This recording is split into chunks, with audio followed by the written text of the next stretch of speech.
আসসালামু আলাইকুম। নতুন আরেকটা রেসিপি নিয়ে হাজির হয়েছি। ভর্তার রেসিপিগুলো আসলে খুবই লোভনীয়। আমার ভাইয়ারা আপুরা পছন্দ করে, তাই আমি ভর্তার রেসিপিগুলো একটু বেশি দেখানোর চেষ্টা করি। আর ছোট ভিডিও, পুরো ভিডিও দেখার অনুরোধ রইল। আমি একটা স্ট্যান্ডের সাহায্যে আজকে রসুন পেঁয়াজ পোড়াবো। আমার স্ট্যান্ডের মাঝখানে ফাঁকা হয়েছে, এতে কিন্তু আমার পোড়াতে অসুবিধা হচ্ছে, বুঝতে পারছেন। তখন আমি একটা ডবল স্ট্যান্ড ব্যবহার করলাম। আপনাদের কাছে যদি এরকম ফাঁকা ফাঁকা স্ট্যান্ড ছাড়া অন্য একটু ঘনভাবে দেওয়া স্ট্যান্ড থাকে, সেই স্ট্যান্ডগুলোতে দিতে পারেন। এটা মাঝখানে দিলে হয় কি সহজে পোড়াবে, আর সাইডে থাকলে এটা পুড়বে না সহজে। আমি এখন একটু জালটা বাড়িয়ে দিয়ে একটু পুড়িয়ে নেওয়ার চেষ্টা করছি।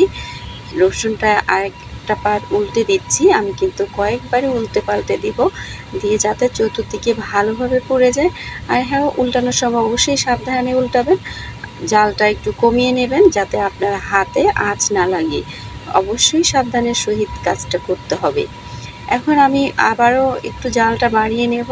আর এই ক্ষেত্রে আপনি একটু খেয়াল রাখবেন যে আপনার রসুন পেঁয়াজের যে ছোলাগুলো আছে, মানে ছালগুলো আছে, সেই ছালগুলো কিন্তু এদিক ওদিক ছড়াতে পারে। সেই ক্ষেত্রে একটু নোংরাও হতে পারে আপনার রান্নাঘর। এখন আমি লাল মরিচগুলো পুড়িয়ে নিচ্ছি। পোড়ানো যে কোনো কিছুর ভর্তা কিন্তু অনেক বেশি টেস্ট লাগে। আমার সব কিছু পোড়ানো হয়ে গিয়েছে। আমি এর খোসাগুলো ছাড়িয়ে নিয়েছি, ছাড়িয়ে নিয়ে সুন্দর করে ধুয়েও নিয়েছি। এরপর আমি লবণ দিয়ে মরিচগুলো ভালো করে ডলে নিচ্ছি। এরপর কিন্তু আমি রসুনগুলো একটা একটা করে আঙ্গুলের সাহায্যে আমি দেখিয়ে দিচ্ছি কিভাবে আমি এটা মিক্সড করব। এইভাবে আঙ্গুলের সাহায্যে আমি এগুলো একেবারে ব্লেন্ড করব না, মানে একেবারে মিহি করব না, আস্ত একটু গোটা গোটা থাকবে। এটা কিন্তু খেতে অনেক বেশি ভালো লাগবে, মানে গরম ভাতের সাথে আপনার একদম জমে ক্ষীর। আর দেখতে পাচ্ছেন যে পেঁয়াজগুলো কিন্তু একদম আস্ত যেহেতু আছে, এই যে এইভাবে আমি আঙ্গুলের সাহায্যে এরকম করে নিচ্ছি। আমি পুরোটাই কিন্তু একদম মিক্সড করছি না, একটু আদো আদো থাকলে খেতে অনেক বেশি ভালো লাগে।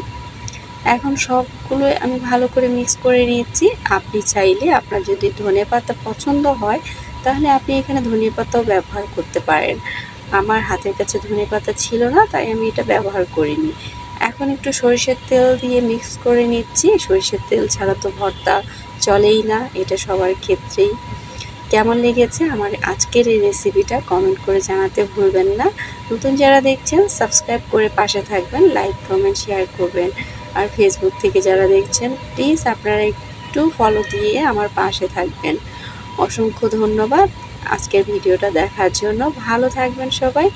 নতুন আরেকটা রেসিপি নিয়ে কিন্তু হাজির হব। সেই পর্যন্ত আল্লাহ হাফেজ।